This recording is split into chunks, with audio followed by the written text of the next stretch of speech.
It never ceases to amaze me how we have jobs, we have shelters, we drive cars, we possess the things that we don't even need, yet we still live with worries, stress, frustration written all over our faces. We have habituated ourselves with the philosophy of seeing the glass half empty. It is like a norm that governs our society now. But we still possess the ability to choose to make our life the way we want it to be. Madam Toastmaster, fellow Toastmaster, and welcome guests.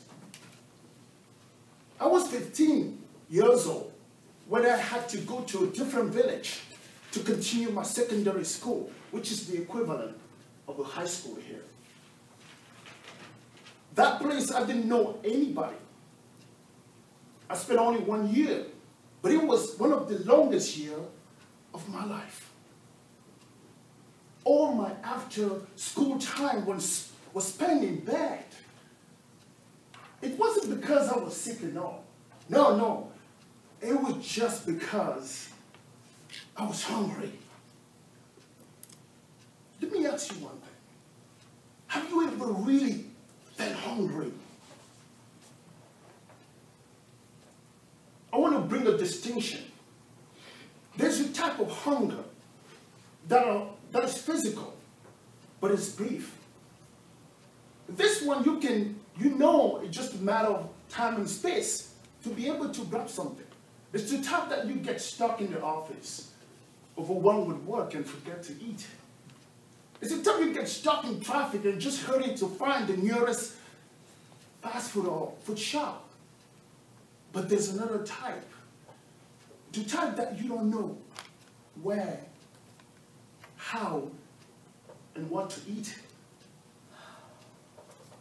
And in any case, when hunger strikes, the belly does all kinds of noises, like the master waking up from a deep sleep. And in a way, it is just like a monster. And when it continues, your vision will blur. One can lose balance as dizziness will settle in. The whole body would go weak and limp. That's exactly how I often felt. And the only way for me to alleviate this was to lay in bed, half awake, half asleep. But there were moments that I was fortunate enough to have few coins from helping a neighbor.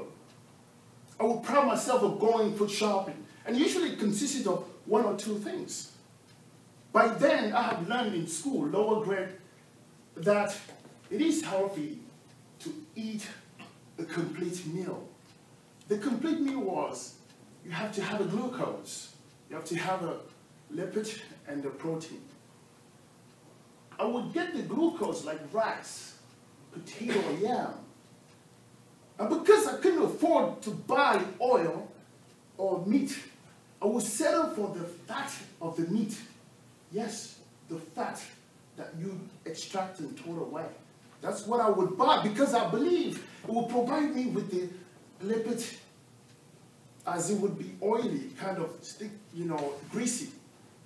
And also with protein because I believe it comes from meat, therefore it has some protein.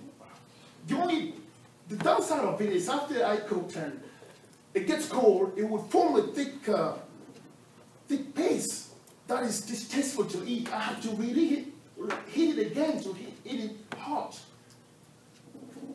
I have no way of knowing that stuff can kill you. Yet I thought I discovered the secret of eating healthy but cheap. What's my point? What am I saying?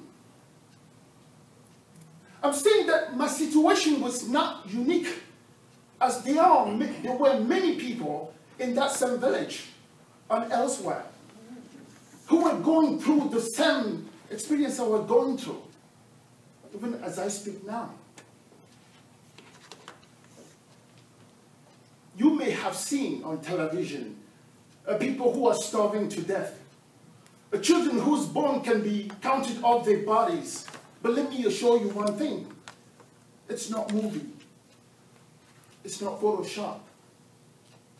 It's just people like you and I, but who are starving because they don't have anything to eat. I should begin to look at your life. I should begin to see who you are and what you have. You may realize that there are people out there who are in a worse position than us. There are people who really suffer.